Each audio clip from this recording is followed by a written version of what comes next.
International standards తో quality education అందిస్తుంది futuristic edu initiatives. నమస్తే, నేను Kavitha. Welcome to I dream news and నిజాలు. సోనియా గాంధీ తన పౌరసత్వం కంటే ముందే ఓటర్ జాబితాలో పేరు నమోదు కోసం ఫోర్జరీ డాక్యుమెంట్లు సమర్పించారు అంటూ ఢిల్లీలో ఉన్నటువంటి రౌజ్ ఎవెన్యూ కోర్ట్ తనకి నోటీసులని జారీ చేసింది. మరోవైపు వెస్ట్ బెంగాల్కి సంబంధించి 54 లక్షల ఓట్లని తొలగించే పనిలో కేంద్ర ఎన్నికల సంఘం ఉంది. ఎందుకని ఇప్పుడు కంప్లీట్గా వెస్ట్ బెంగాల్ మీద ఫోకస్ పెడుతున్న సమయంలోనే సోనియా గాంధీకి సంబంధించినటువంటి ఈ ఫోర్జరీ డాక్యుమెంట్లు ఓటర్ లిస్టులో 1983 కంటే ముందే తన పేరు నమోదు చేయాలి అనేటువంటి ప్రతిపాదన ఎందుకు వచ్చింది? మనతో పాటుగా ఉన్నారు సీనియర్ జర్నలిస్ట్ సురేష్ కొచ్చాతిల్ గారు. సార్ నమస్తే. సార్, మనం ముందు నుంచి ఓటర్ లిస్ట్కి సంబంధించి మాట్లాడుకుంటున్నాడు, ప్రతిసారి దొంగ ఓట్ల గురించి మాట్లాడుకుంటున్నాము, లేకపోతే ఫేక్ డాక్యుమెంట్లు పెడుతున్నారన్నాము, రిపీట్ అవుతున్నాయి, డూప్లికేట్ అవుతున్నాయి, చనిపోయిన వాళ్ళ పేర్లు కూడా ఉన్నాయి అనుకుంటున్నప్పుడు సడన్గా ఈరోజే సోనియా గాంధీకి నోటీసులు అనేది జారీ చేశారు. జనవరి 6న దానికి సంబంధించి మళ్ళీ విచారణ జరుగుతుంది. కానీ ఏంటి, 1983లో తనకి పౌరసత్వం వస్తే అంతకంటే ముందే ఓటర్ లిస్టులో తన పేరు కోసం ఫోర్జరీ చేశారు, డాక్యుమెంట్లను సమర్పించారని. కేసు ఏంటి అసలు? ఇది ముందు మెజిస్ట్రేట్ కోర్టులో ఈ కేసు వచ్చింది. అప్పుడు సెప్టెంబర్లో అనుకుంటాను. కొట్టిపడేశారు దాన్ని, డివాయిడ్ ఆఫ్ మెరిట్ అని చెప్పి మెజిస్ట్రేట్ కొట్టిపడేశారు. అంటే ఆ టైంలో మనకిప్పుడు కనిపిస్తుంది ఒక హ్యాండ్ రిటర్న్ ఎలక్టరల్ రోల్ కనిపిస్తుంది. ఆ టైంలో టైప్డ్ 1 ఎక్కువ లేదు, కానీ అది కూడా సబ్మిట్ ఎవరు చేశారో తెలియట్లేదు. వాళ్ళ ఫ్యామిలీలు అందరి పేర్లు ఉన్నాయి దాంట్లో. ఇందిరాగాంధీ నుంచి సంజయ్ గాంధీ, మనీకా గాంధీ అందరి పేర్లు కనిపిస్తున్నాయి దాంట్లో. వీళ్ళు పెళ్లి చేసుకున్న టైంలో ఫస్ట్ కొన్ని రోజులు ఇండియాలో ఉన్నారు, తర్వాత బయటకు వెళ్ళారు. ఎమర్జెన్సీ టైంలో ఇండియాలో లేరు, అసలు పారిపోయారని చెప్తున్నారు ఆ టైంలో. సో ఇప్పుడు జరుగుతున్న దాని ప్రకారం Sonia Gandhi citizenship is in quest.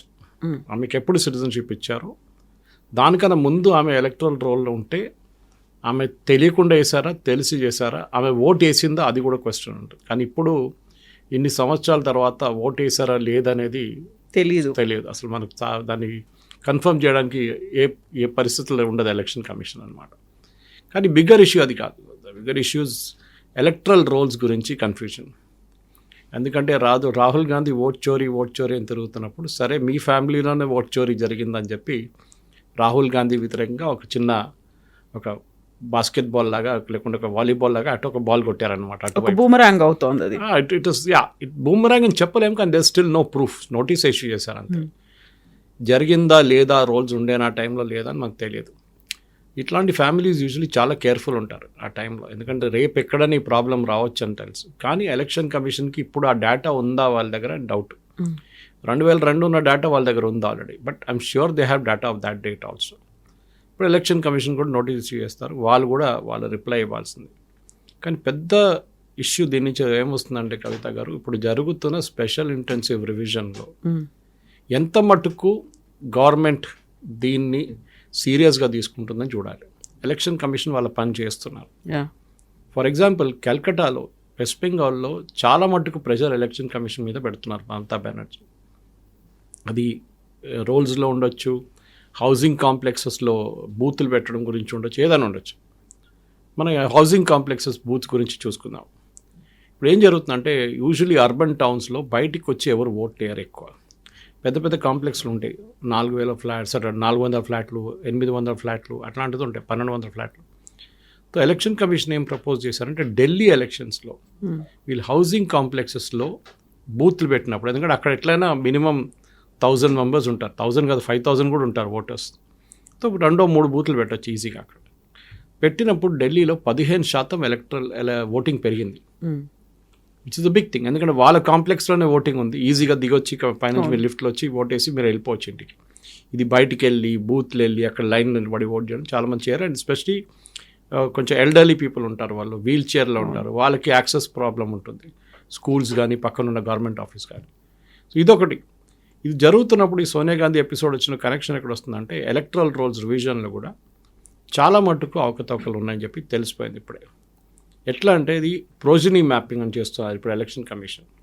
బహుశా దీనికన్నా ముందు కూడా మనం మాట్లాడాం దీని గురించి. 2620 పోలింగ్ బూతుల్లో వెస్ట్ బెంగాల్లో ఒక్క మనిషి కూడా చనిపోలేదు 23 సంవత్సరాల్లో.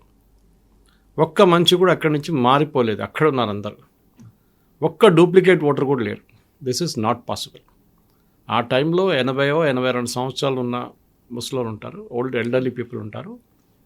వాళ్ళు ఇప్పుడు 23 సంవత్సరాలు, వాళ్ళ ఏజ్ విల్ బి 105 or 106. వాళ్ళు బతుకున్నారంటే బెస్ట్, బ్యూటిఫుల్, వెరీ గుడ్. బహుశా Guinness book of world records కూడా వెళ్ళొచ్చు అది. వెస్ట్ బెంగాల్లో ఇంత హైయెస్ట్ నెంబర్లో ఉన్నారు అని. అంటే అదే పాయింట్ అన్ని బూత్స్లో ఉండాలి. ఈ 2600 బూత్స్ ఎందుకు వచ్చింది? అది కూడా వన్ పర్టికులర్ జాగ్రఫికల్ ఏరియాలో. సో ఎలక్షన్ కమిషన్ దాన్ని మళ్ళీ అనలైజ్ చేస్తున్నారు. వెస్ట్ బెంగాల్లో కవిత గారు, నేను మీకు ఒక ఎగ్జాంపుల్ ఇస్తాను. ఎందుకంటే చాలా మట్టుకు absentee voters, dead voters and permanently shifted voters ఒక స్టేటస్ ఉంటుంది. సో నేను చూసే డేటా ప్రకారం, నా దగ్గర ఉన్న లేటెస్ట్ ఎలక్షన్ కమిషన్ డేటా నుంచి నేను కోట్ చేస్తున్నాను అనమాట. How many are dead, how many are alive అని చెప్పి వాళ్ళు కల్కటాలో, within Calcutta they have brought out a figure అన్నమాట. దీనికి కూడా మనం చూడాల్సింది. ఎందుకంటే స్పెసిఫిక్గా కల్కటాలో ఈ పర్టికులర్ పోలింగ్ బూత్స్లో చాలా మట్టుకు ఎలక్షన్ కమిషన్ ఏం చెప్తున్నారంటే ఆల్మోస్ట్ 23% నుంచి 33% దాకా ఓటర్స్ కనిపించట్లేదు అని చెప్పి. కనిపించట్లేదు, దే ఆర్ మిస్సింగ్. అంటే వాళ్ళు ఫామ్స్ ఇవ్వడానికి వెళ్ళారు, ఫామ్స్ తీసుకోలేదు, ఎవరో తీసుకున్నారు కానీ రిటర్న్ చేయట్లేదు forms. I give an example. ఇది mainly Calcutta north and Calcutta south Lok Sabha constituencies. దీంట్లో జోరసంకో అని చెప్పి ఒక కాన్స్టిట్యున్సీ ఉంది. దాంట్లో 1,95,700 మంది ఓటర్స్ ఉన్నారు as per 2024 electoral rolls, last Lok Sabha election. ఇప్పుడు ఈ ఎస్ఐఆర్ చేసినప్పుడు 72,000 మంది కనిపించట్లేదు. 72,000 ఓటర్స్ ఆర్ మిస్సింగ్. 1,97,000 నుంచి 70,000 ఆలోచించండి. దట్ ఈస్ 36.4% ఓటర్స్ లేరు. ఎక్కడికి వెళ్ళారు? Absent, dead, permanently shifted. ఈ 3 రీజన్స్ ఉండొచ్చు. నెక్స్ట్ చౌరంగి, 2,10,000 మంది ఓటర్స్ ఉన్నారు. దాంట్లో 73,674 మంది కనిపించట్లేదు. ఆలోచించారు ఎంత figure. Is almost like 1/3 of the total voter percentage. సడన్గా మిస్ అయ్యారా, వానిష్ అయిపోయారా? వెస్ట్ బెంగాల్ వైపు అటు మన బంగ్లాదేశ్ వైపు పారిపోయి ఉంటారు.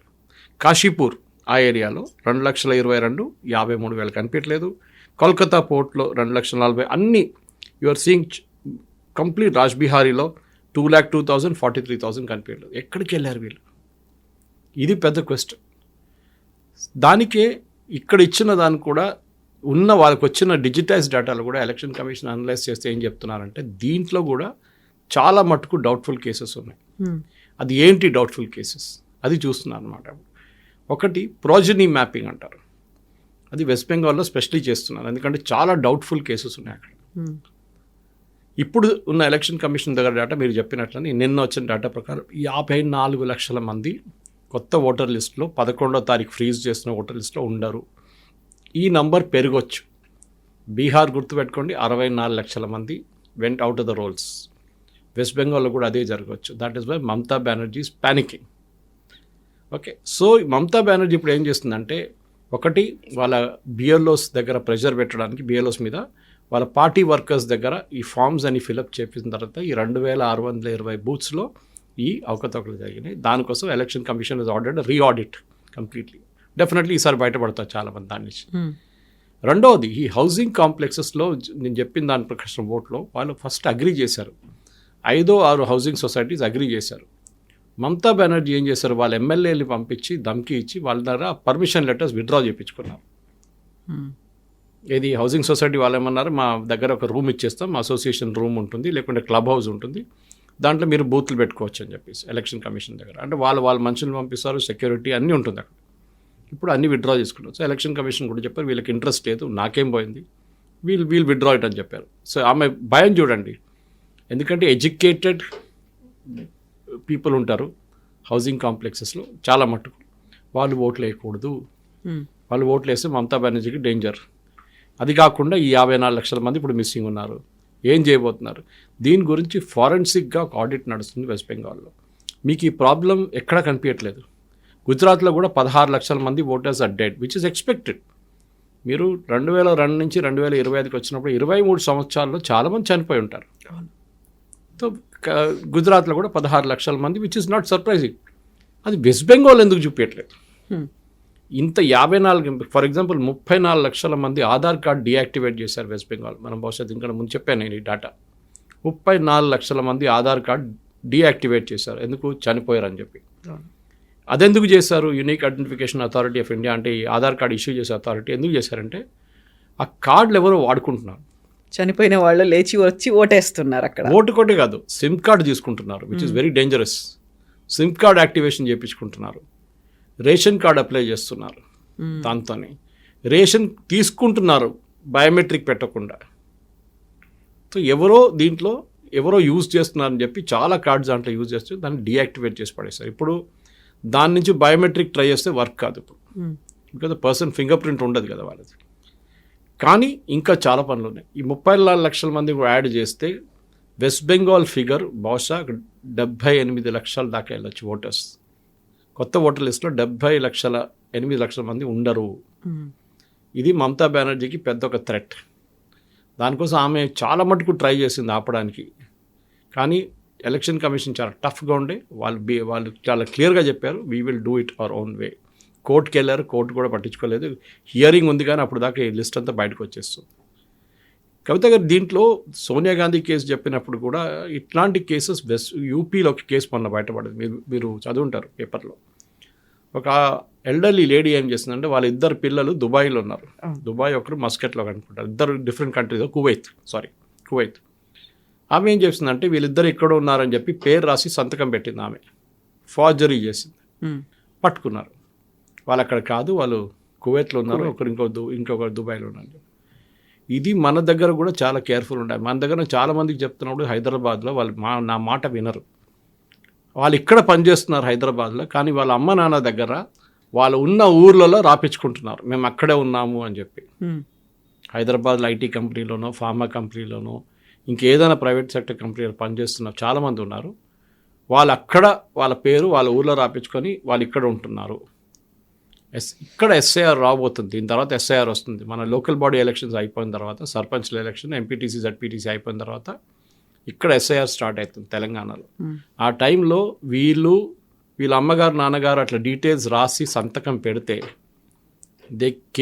Criminal case will be filed against them. మీరు ఎక్కడున్నారో లాస్ట్ 6 నెలలు మీరు అక్కడే ఓటేయాలి. మీరు ఇంకో ప్లేస్కి వెళ్ళి ఓటేయకూడదు. And this is there. ఇది ఇంగ్లీష్లో కూడా చెప్పాలంటే చాలామంది నాకు ఇప్పుడు కూడా గుర్తుంది. 2019 ఎలక్షన్, 2014 ఎలక్షన్లో నేను హైటెక్ సిటీ బయట మైండ్ స్పేస్ బయట టేబుల్ వేసుకొని ఇంకొక ఆర్గనైజేషన్ ఉన్నారు, జేఏ చౌదరి గారు ఉన్నారు. ఆ టైంలో ఆయన ఆర్గనైజేషన్ జేఏ చౌదరి గారు ఆర్గనైజ్ చేశారు ఇదంతా. లెట్స్ ఓట్ అని చెప్పి క్యాంపెయిన్ ఉండే. ఆ టైంలో క్యాంపెయిన్ నడిపించాం మేము. చాలామంది అక్కడ వచ్చి ఏంటని అడిగారు మా దగ్గర. అక్కడ టేబుల్ వేసుకొని అందరు కూర్చున్నారు, ల్యాప్టాప్లు తీసుకొని. ఇట్లా ఎలక్ట్రల్ ఓటర్ హమారాతో కలకత్తా మే, హమారాతో బీహార్ మే హే, మేము యూపీ నుంచి, మేము ఢిల్లీ నుంచి, ముంబై నుంచి అని చెప్తున్నారు, కొంతమంది చెన్నై నుంచి. మేము చెప్పాము యూ కాంట్ ఓట్ దేర్. మీరు ఇక్కడ ఉన్నారు 5 సంవత్సరాల నుంచి ఇక్కడే ఉన్నాం, ఇల్లు తీసుకున్నాం, ఇక్కడ కొనుక్కున్నాం, అపార్ట్మెంట్లో ఉంటున్నాం, కానీ ఓటు అక్కడే ఇస్తున్నారు, విచ్ ఇస్ రాంగ్ థింగ్. ఈ కల్కటా ఇప్పుడు జరిగిన దాంట్లో కల్కటాలో మేము ఇప్పుడు చెప్పిన ఫిగర్స్లో చాలా మటుకు అట్లాంటి వాళ్ళు ఉన్నారు. అందులో వాళ్ళ కోసం స్పెషల్ బస్సులు, ట్రైన్లను పెట్టేసి టికెట్లు కొని పంపించి తీసుకెళ్తుంటారు కదా, చాలా మంది వెళ్తారు కదా. అది ఆపాల్సిన టైం వచ్చింది. సో ఎస్ఐఆర్ టైంలో లాస్ట్ టైం అదొక మంచి గేమ్ ఆడారు ఎలక్షన్ కమిషన్. ఆంధ్ర తెలంగాణ ఒకటే రోజు ఓటింగ్ పెట్టారు. ఎక్కడ ఓటేస్తారు, ఎక్కడ ఓటేస్తారు అక్కడే వేయండి. మీరు 2 చోట్ల వేయలేరు. ఇప్పుడు డూప్లికేట్లు కూడా తీసేస్తారు, ఎందుకంటే ఇప్పుడున్న ఎస్ఐఆర్లో డూప్లికేట్స్ బయటకు వచ్చేస్తుంది ఈజీగా. అది కాకుండా they have a secondary way of checking up. వాళ్ళు ఏం చెక్ చేస్తారంటే ఎంప్లాయర్ డేటాబేస్ తీసుకుంటారు. For example me EPF database తీసుకోవచ్చు. మీరు ఎక్కడ పనిచేస్తున్నారో వాళ్ళకి తెలిసిపోతుంది. ఇది సెకండరీ చెక్ అంటారు దీన్ని. బహుశా అది తెలంగాణలో ఉండకపోవచ్చు, వెస్ట్ బెంగాల్లో నడుస్తుంది. అది గవర్నమెంట్ డేటాబేస్ యూజ్ చేస్తారు. మీ పాస్పోర్ట్ ట్రాకింగ్ చేస్తారు. ఇప్పుడు యూపీలో జరిగిన దానికి పాస్పోర్ట్ ట్రాకింగ్తో తెలిసింది వాళ్ళకి. ఎవరో కంప్లైంట్ చేశారు ఇట్లా వీళ్ళిద్దరు ఇక్కడ లేరంటే they check with the passport control and they told that these people left India about almost 1 సంవత్సరం ముందు అక్కడికి వెళ్ళారు, ఇండియాలో లేరు ఇప్పుడు. మీరు ఆ టైంకి వచ్చి ఓట్ వేయొచ్చా అంటే ఎస్ వేయొచ్చు, కానీ మీరే అప్లై చేయాలి దానికి. అబద్ధం చెప్పకూడదు, we are not here we are there అని చాలా క్లియర్గా చెప్పాల్సి వస్తుంది. ఫైనల్ డిసిషన్ బిఎల్ఓ దగ్గర ఉంటుంది. ఇది చాలా స్టేట్స్లో జరుగుతుంది. ఎందుకంటే మనం చూసిన ఇప్పుడు బెంగాల్ వాళ్ళు ఇక్కడ ఉంటారు హైదరాబాద్లో, వాళ్ళు ఎక్కడ ఓటేస్తారు, వాళ్ళ ఊర్లోనే ఇస్తారు, వాళ్ళు ఇక్కడ వేయరు. ఎందుకంటే మేము వచ్చాం 3 నెలలు ఉంటాం 4 నెలలు ఉంటాం వెళ్ళిపోతామని చెప్తారు, విచ్ ఈజ్ అండర్స్టాండబుల్. ఈ మైగ్రెంట్ లేబరర్స్ అంటాం వాళ్ళని మనం. మైగ్రెంట్ లేబరర్స్ ఇవాళ ఉంటారు రేపు వెళ్ళిపోతారు, కానీ పర్మనెంట్లీ షిఫ్టెడ్ అదే ఒక కేటగిరీ. పర్మనెంట్లీ మైగ్రేటెడ్ అంటారు వాళ్ళు, అంటే బీహార్ నుంచి ఆపర్చునిటీస్ లేకుండా బయటికి వచ్చి హైదరాబాద్, బెంగళూరు, చెన్నై లాంటి ప్లేస్, కేరళలో వచ్చి వాళ్ళు అక్కడ ఉండిపోతున్నారు. వాళ్ళకి అక్కడ ఓటే. కానీ చెన్నైలో ఒక ప్రాబ్లం వచ్చింది, తమిళనాడులో స్పెషల్లీ. స్టాలిన్ ఏమంటున్నాడు, వీళ్ళని అక్కడ ఎన్రోల్ చేయకూడదంట. బీహారీ వాళ్ళని తమిళనాడు రోల్స్లో బీజేపీ వాళ్ళు ఎన్రోల్ చేస్తున్నారని చెప్పి ఒక అలిగేషన్ చేశారు. వాళ్ళకి రైట్ ఉందండి ఎన్రోల్ చేసుకోవడానికి, వాళ్ళు అక్కడే పనిచేస్తున్నారు, వాళ్ళు ఎన్నో సంవత్సరాల నుంచి అక్కడే ఉన్నారు. కానీ స్టాలిన్ ఏమంటున్నారంటే వాళ్ళు బీజేపీకి ఓటేస్తారు, దానికోసం వాళ్ళని తమిళనాడు ఓటర్ లిస్టులో పెట్టలేము. అది ఎట్లయితుందండి? రేపు తమిళనాడు నుంచి ఢిల్లీకి వెళ్ళి కొంతమంది పనిచేస్తుంటారు, అవును. లేకుంటే తమిళనాడు నుంచి ముందు కేరళకు చాలామంది వెళ్తుండే వర్క్ కోసం, లేబర్ కోసం, మేస్త్రీలు, స్కిల్డ్ వర్కర్స్. వాళ్ళని కూడా ఇదే డైలాగ్ కొట్టచ్చు కదా, అక్కడ వెళ్తే మీరు అక్కడ కూడా ఓటేయకూడదు. సో బ్రాడ్ పారామీటర్స్ ఏంటంటే కవిత గారు, మన ప్రేక్షకులు అర్థం చేసుకోవాల్సింది, ఎస్ఐఆర్ వస్తున్నప్పుడు మన దగ్గర ఇంకో 2 నెలలు వస్తుంది, మీరు ఎక్కడున్నారో అక్కడే మీరు ఓటేయాలి. రెండవది, మీరు ఎస్ఐఆర్లో మీ క్లియర్గా ప్రాజనీ మ్యాపింగ్ చేయాల్సి వస్తుంది. దాని మన కొన్ని ప్లేసెస్ వచ్చి ఆపేశాను నేను. ప్రాజనీ మ్యాపింగ్ అంటే ఏంటి? ప్రాజనీ అంటే పిల్లలు. మీ అమ్మ నాన్నగారు 2002 ఓటర్ లిస్ట్ ఉంటే మీరు కూడా ఆ ఓటర్ లిస్ట్లో 2025 ఎస్ఐఆర్ లిస్ట్లో మీరు వస్తారు ఆటోమేటిక్గా. మీరు ప్రూవ్ చేస్తారు, మీరు మా అమ్మగారు నాన్నగారు ఇది పేరు సర్టిఫికేట్ ఏదని చూపిస్తారు. వాళ్ళు లేకుంటే, ఆ లిస్ట్లో వాళ్ళు లేకుంటే మీకు ప్రాబ్లం అవుతుంది. వాళ్ళు ఎక్కడున్నారు? బహుశా మీరు చెప్తారు వాళ్ళు మహారాష్ట్రలో ఉన్నారు ఆ టైం. వీళ్ళు మహారాష్ట్ర లిస్ట్ తీస్తారు, ఆ పేరు ఉందా అని చూస్తారు ఎక్కడెక్కడైనా. ఆ పేరు అక్కడ కనిపించకపోతే ఏం చేస్తారు?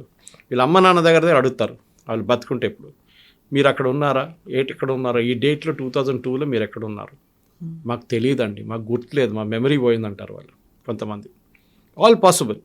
ఇది చాలా కాంప్లెక్స్ ప్రొసీజర్ అండి, ఎందుకంటే ఒకసారి 98% ఓకే అయిపోతుంది నార్మల్. ఈ 2% ఉంది చూడండి, ఇదే ప్రాజనీ మ్యాపింగ్లో వస్తుంది. అంటే వాళ్ళ పిల్లల్ని వాళ్ళ అమ్మ నాన్నగారితో మ్యాచ్ చేస్తున్నారు. ఇది బంగ్లాదేశ్ వాళ్ళకి పెద్ద థ్రెట్. 2002లో బంగ్లాదేశ్ తర్వాత బంగ్లాదేశ్ నుంచి వచ్చిన వాళ్ళు ఆ లిస్ట్లో కనిపించారు మీకు, వాళ్ళు ఓట్లు కాదు. అప్పుడు ఆటోమేటిక్లీ వాళ్ళు డిలీట్ అయిపోతారు. వాళ్ళ పిల్లలు ఇక్కడ ఉన్నారనుకోండి, they can not also do it.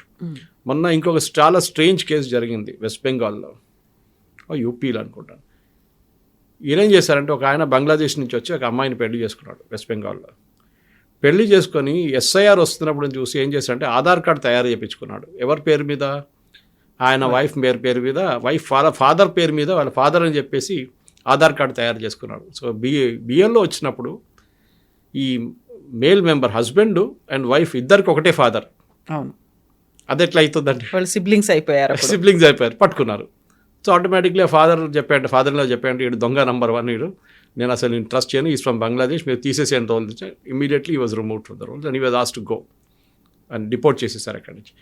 ఈ ఎంటైర్ ఎక్సర్సైజ్ ఇంకొక 11 రోజుల్లో, ఆమె 11వ తారీఖు అయిపోతుంది. దాని తర్వాత ఇంకో 4-5 రోజులు ఉంటాయి. దాని తర్వాత Form 6లో అప్లై చేయొచ్చు. ఎవరైనా వాళ్ళ పేర్లు మిస్సింగ్ ఉంటే Form 6లో అప్లై చేసి దాన్ని ఒక హియరింగ్ ఉంటుంది బిఎల్ఓ లెవెల్లో. ఆయన అడుగుతాడు బేసిక్ ప్రూఫ్, మీరు ఎక్కడున్నారు ఇన్ని రోజులు, ఎందుకు అప్లై చేయలేదు, కొన్ని ప్రశ్నలు అడుగుతారు. దాని తర్వాత మీకు ప్రూఫ్ అడుగుతారు. ప్రాజనీ మ్యాపింగ్ చేస్తారు, మీ నాన్నగారు అమ్మగారు పేరు చెప్పండి, అక్కడి నుంచి మనం లింక్ చేసుకుంటూ పోదామని చెప్పి. ఎంటైర్ ఎక్సర్సైజ్లో కవిత గారు ప్రతి స్టేట్లో, గుజరాత్ లాంటి స్టేట్లో ఇప్పుడు 16 లక్షల మంది చనిపోయారంటే అన్ని డూప్లికేట్లు తీస్తే అక్కడ కూడా మీకు 40-45 లక్షల మంది బయటపడతారు. వెస్ట్ బెంగాల్లో 70 దాకా వెళ్తుంది. ప్రతి స్టేట్లో ఈ ప్రాబ్లం రాబోతుంది, ఎస్పెషల్లీ బిగ్గర్ స్టేట్స్. లక్షద్వీప్ కానీ, గోవా కానీ, పాండిచేరి, పుదుచ్చేరి ఇలాంటి దాంట్లో చిన్నగా ఉంటుంది అమౌంట్, నంబర్స్ వెరీ స్మాల్ ప్రొపోర్షనేట్లీ. కానీ బిగ్గర్ స్టేట్స్లో రాజస్థాన్ కానీ, మధ్యప్రదేశ్ కానీ, మహారాష్ట్ర, ఉత్తరప్రదేశ్ ఇట్లాంటి states there be big numbers. ఇది ఎస్ఐఆర్ నేను నా అంచనా, నాకు ఒక కండిషన్ ఏంటంటే SIR should be done every 5 years. అది కాన్స్టిట్యూషనల్ మార్పు తీసుకురావాల్సిందే మోదీ గవర్నమెంట్. డెఫినెట్గా every 5 years 1 SIR should be held. ఈ ప్రాబ్లం ఎక్కడ వచ్చిందంటే 22-23 సంవత్సరాల నుంచి ఎస్ఐఆర్ చేయలేదు. ఐ థింక్ లాస్ట్ టైం చేసింది వాజ్పేయి గారు ఎరాలో చేశారనుకుంటా, దాని తర్వాత జరగలేదు. 2002 అనుకుంటాను, జరగలేదు ఇప్పుడు దాకా. సో యూ కెన్ ఇమాజిన్, దానికన్నా ముందు 5 సార్లు జరిగింది, 4 సార్లు జరిగింది. I think total 5. Till Vajpayee జరా 2002 దాకా. దాని తర్వాత ఎందుకు చేయలేదు ఎవరు తెలియదు. అప్పుడున్న ఎలక్షన్ కమిషనర్స్ దగ్గర అడగాల్సింది, మీరు ఎందుకు చేయలేదు? 2010లో చేయొచ్చు కదా, 2010 దే కూడా డన్, చేయలేదు. 2015లో చేయొచ్చు కదా, చేయలేదు. 2020 కోవిడ్ వచ్చిందంటారు, అండర్స్టాండబుల్. మళ్ళీ దాని తర్వాత ఇప్పుడు మొదలుపెట్టారు. దీంతో పాటు నెక్స్ట్ రాబోతుంది census, and that is where it is going to get very interesting. ఎందుకంటే సెన్సస్ డేటా అనేది చాలా డీప్ డైవ్ డేటా ఉంటుంది. మీది పేరు, మీరు అడ్రస్ ఒకటే కాకుండా చాలా మటుకు ఎక్స్ట్రా డీటెయిల్స్ అడుగుతారు వాళ్ళు. అండ్ ఈసారి క్యాస్ట్ కూడా అడుగుతున్నారు. బ్యాక్గ్రౌండ్ అంతా తెలిసిపోతుంది. ఈ డేటా ఎలక్షన్ కమిషన్ మ్యాచ్ చేసుకుంటారు. ఇది హోమ్ మినిస్ట్రీ దగ్గర నుంచి ఉంటుంది, ఇది సిటిజన్షిప్ డాక్యుమెంట్ లాగా ఇటువైపు ఎలక్షన్ కమిషన్ చెక్ చేసుకుంటారు. ఈ రెండు చెక్ చేసినప్పుడే ఇదంతా బయటపడుతుంది. And definitely next 15 days going to be very interesting. నేనైతే డైలీ డేటా చెక్ చేస్తున్నాను. బహుశా ఈ ఎలక్షన్ ఫైనల్ రిజల్ట్ వచ్చిన తర్వాత ఎక్సెప్ట్ ఫర్ కేరళలో 18 దాకా ఎక్స్టెండ్ చేశారు, 1 week ఎక్స్ట్రా. ఎందుకంటే అక్కడ లోకల్ బాడీ ఎలక్షన్స్ నడుస్తుందని చెప్పి 1 వారం ఇంకా ఎక్స్ట్రా అడిగారు. మిగతా అన్ని స్టేట్స్లో ఎక్కడెక్కడ జరుగుతుందో 12 యూనియన్ టెరిటరీస్ అండ్ స్టేట్స్లో, దాంట్లో 11లో 11th ద లాస్ట్ డేట్, 2 రోజుల తర్వాత. దాని తర్వాత ఫైనల్ ఫస్ట్ డ్రాఫ్ట్ రోల్స్ వచ్చేస్తుంది. దాని తర్వాత ఫైనల్ రోల్స్ 1 నెల లోపల పబ్లిష్ అయిపోతుంది. చాలా interesting data. West Bengal is going to be very very interesting. ఎందుకంటే last time Mamata Banerjee party TMC 2,80,00,000 ఓట్లు వచ్చినాయి. బీజేపీకి 2,20,00,000 ఓట్లు వచ్చినాయి. 60 లక్షల ఓట్లు డిఫరెన్స్. అది ఈసారి 60 లక్షల ఓట్లు పోతే ఇది కూడా బీహార్ లాగా తిరుగుతుందో అని చెప్పలేము. అది కాకుండా ఇంకొక చాలా interesting, with nothing to do with electoral roles. West Bengal ఒక బాబ్రీ మస్జిద్ కడతామని ఎగ్జాక్ట్లీ, అవును, హుమాయూన్ కబీర్ ఒక ఫౌండేషన్ స్టోన్ వేశారు మొన్న. ఆయన పార్టీ నుంచి మమతా బెనర్జీ తొలగించారు. ఆయన ఇప్పుడు ఏమంటున్నారంటే, నేను అసదుద్దీన్ ఓవైసీతో కలిసి నేను కొత్త పార్టీ పెట్టబోతున్నాం, 135 స్థానాల్లో నేను పోటీ చేయబోతున్నాం, స్పెషలీ ముస్లిం మెజారిటీ ఉన్న కాన్స్టిట్యున్సీలో. మమతా బెనర్జీ టీఎంసీకి వచ్చే ఓట్లంతా మేము తీసుకెళ్ళిపోతామని చెప్పి ఒకటి ఆయనతో ఒట్టిగా పోటీ చేస్తున్నట్టు వాళ్ళ పార్టీ కొత్త పార్టీ ఏది పెట్టుకుంటాడు. కానీ దాని తర్వాత ఓవైసీతో టైఅప్ చేయడం చేస్తారో లేదో తెలియదు. Owaisi the very smart man. ఆయనతో సొంతంగా ఆపర్చునిటీ దొరికితే ఈయనతో ఎందుకు వెళ్తాడు ఆయన? ఇది మనం చూడాల్సింది. ఇది జరిగితే ఈ 64 లక్షలు, 50 లక్షలు, 70 లక్షల ఫైనల్ తీసేసిన లిస్ట్ నుంచి అది పోయి, దాంతోపాటు ఇది కూడా వస్తే ముర్షిదాబాద్, మాల్డా, 24 పర్గనాస్లో చాలా మటుకు ముస్లిం మెజారిటీ కాన్స్టిట్యున్సీలో 30,000, 20,000 ఓట్లు తీసుకెళ్ళిపోతే Mamata Banerjee candidate, TMC candidate చాలా డేంజరస్ సిచ్యువేషన్లో అయిపోతారు. దాని బీజేపీతో ఏ సంబంధం లేదు. ఎందుకంటే ఈ ముస్లిమ్స్ బీజేపీకి ఓట్ వేయరు. వాళ్ళు ఓట్ వేసి ఐదర్ మమతా బెనర్జీ ఆర్ కాంగ్రెస్కి అక్కడ అసలు సిచ్యువేషనే లేదు, అక్కడ జీరో. వాళ్ళు సిపిఎం జీరో. ఈ బ్యాటిల్ బీజేపీ వర్సెస్ మమతా బెనర్జీలో నెక్స్ట్ 1 week ఎలక్ట్రల్స్ వచ్చిన తర్వాత చూడండి, మమతా బెనర్జీ మొత్తం ఒక బాంబ్ ఎక్స్ప్లోడ్ అయ్యేట్లు మమతా బెనర్జీ ఎక్స్ప్లోడ్ కాబోతుంది. ఇదంతా నేను పట్టించుకోను, ఈ లిస్ట్లో నాకు అసలు సంబంధమే లేదు, ఈ ఎలక్షన్ కాదు, నేను సుప్రీంకోర్టుకి వెళ్తాను, అది ఇదని చెప్పి గొడవ చేయబోతుంది. Because entire electoral roles will come out. ఆమె చేసిన ఒక ఇన్ని రోజులు 15 సంవత్సరాల నుంచి ఎట్లా గేమ్ ఆడుకున్నారో అది చాలా క్లియర్గా తెలిసిపోతుంది. మీకు ఒక్క north Calcutta and south Calcutta details మీకు ఇచ్చాను. ఇప్పుడు 30 నుంచి 33% మంది కనిపించట్లేదు. అంటే 1,00,000 మంది ఉంటే 33,000 మంది మిస్సింగ్ ఉన్నారు యావరేజ్. ఆ నంబర్ ఇంకా పెరగవచ్చు, 40 దాకా వెళ్ళొచ్చు. That is actual voter list. And at west Bengal అనే ఒక ఎలక్షన్, దాంతోపాటు అస్సాంలో కూడా జరగబోతుంది. అస్సాంలో ఆల్రెడీ ఎన్ఆర్సీ నడుస్తుంది, అక్కడ ఎస్ఆర్ చేస్తున్నారు, special revision, not intensive revision. ఎందుకంటే NRC is already happening there. ఈ 2 స్టేట్లు చూస్తే చాలా క్రూషియల్ బీజేపీకి, ఒకవైపు మమతా బెనర్జీకి, ఇంకోవైపు తరుణ్ గొగోయ్ వాళ్ళ కాంగ్రెస్కి అస్సాంలో. It be very interesting days ahead. యూజువల్గా ఎలక్షన్స్ అనగానే ఓటింగ్ దాంతో పాటుగా చూసేది ఏంటంటే సైలెంట్ ఓటర్లు ఉన్నారు, ఎటువైపు ఓటేశారు, యాంటీ ఇన్కంబెన్సీ ఉందా, యూత్ ఎటువైపు ఆలోచించారు, వీటన్నిటితో పాటుగా ఓటర్ లిస్ట్, అందులోనూ కూడా ఫేక్ ఓటర్స్, డూప్లికేట్ ఓటర్స్ వీళ్ళందరూ ఉన్నారు, వాళ్ళందరినీ తీసేయడం అంటే అదే చాలా క్రూషియల్ అవ్వబోతుంది వీటన్నిటికంటే కూడా. కరెక్ట్. చాలా ఇంట్రెస్టింగ్ కవిత గారు. అది మీరు ఆ ప్రాసెస్లో ఇన్వాల్వ్ అయిపోతే మీరు కూడా ఎక్సైట్ అయిపోతారు. ఎందుకంటే ఎట్లా ఇన్ని రోజులు ఎట్లా నడిచింది ఇదంతా ఆలోచిస్తారు మీరు. అంటే ఇన్ని రోజులు ఇట్లా చేశారు ఇదంతా, ఇన్ని రోజులు. ఇప్పుడు కేరళలో చూడండి, the local body elections is happening. అక్కడ 16% మంది కనిపించట్లేదంట. లోకల్ బాడీ ఎలక్షన్స్ నడుస్తుంది.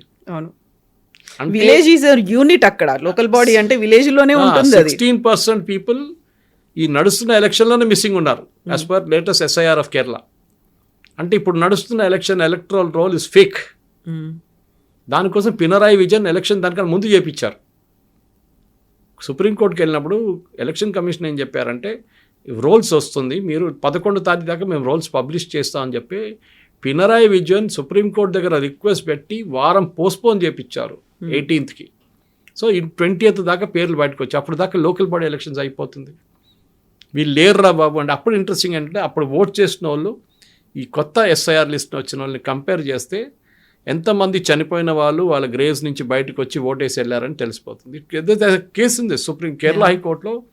Kerala BJP state president ex president K. Surendran దీనికన్నా ముందు 3 ఎలక్షన్ల ముందు ఆయన కాసర్గోడ్ నుంచి దగ్గర నీలేశ్వరం అని చెప్పి ఒక అసెంబ్లీ కాన్స్టిట్యున్సీ అక్కడి నుంచి పోటీ చేయొచ్చు. Very close to Karnataka. చాలామంది కన్నడ మాట్లాడతారు అక్కడ. Even Surendran speaks good Kannada. ఆ కాన్స్టిట్యున్సీలో ఆయన 82 ఓట్లతో ఓడిపోయాడు అసెంబ్లీ ఎలక్షన్లో. 82 ఓట్స్తో 82 ఓట్స్ ఓటినప్పుడు ఫస్ట్ రీకౌంట్ ఉంటుంది. రీకౌంట్ చేసినప్పుడు కూడా అంతే నెంబర్ ఉండిపోయింది. ఆయన దాని తర్వాత ఆయన సొంతంగా ఒక ఎంక్వైరీ చేశారు. ఎవరెవరు ఓట్ వేసారో డీటెయిల్స్ Form 17 డీటెయిల్స్ ఉంటుంది. తీసి చూస్తే 848 మంది గల్ఫ్ నుంచి వచ్చి ఓటేశారంట. 416 మంది డెడ్ ఓటర్స్ వచ్చి ఓటేశారంట, చనిపోయిన వాళ్ళు.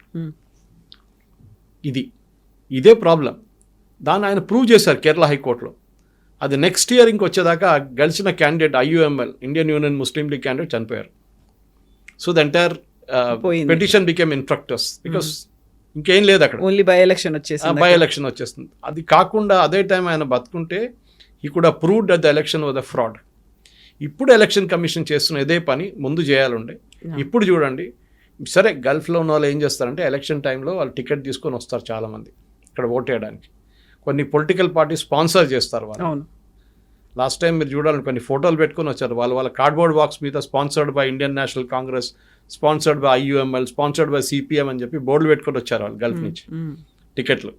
సో అది మీరు అక్కడ ఉండి ఇక్కడ వచ్చి ఓట్ వేయడం మీకు ఎవరిని ఆపరు మిమ్మల్ని.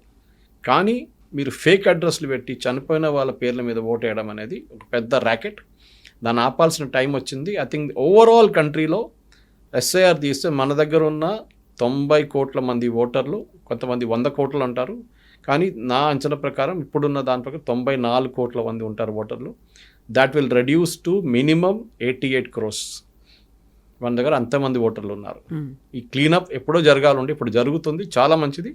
ఫైనల్ ఫిగర్స్ కోసం వెయిట్ చేద్దాం. బహుశా ఇంకొక 2-3 రోజుల్లో by end of this week మనకి ఫైనల్ డేటా వచ్చేస్తుంది.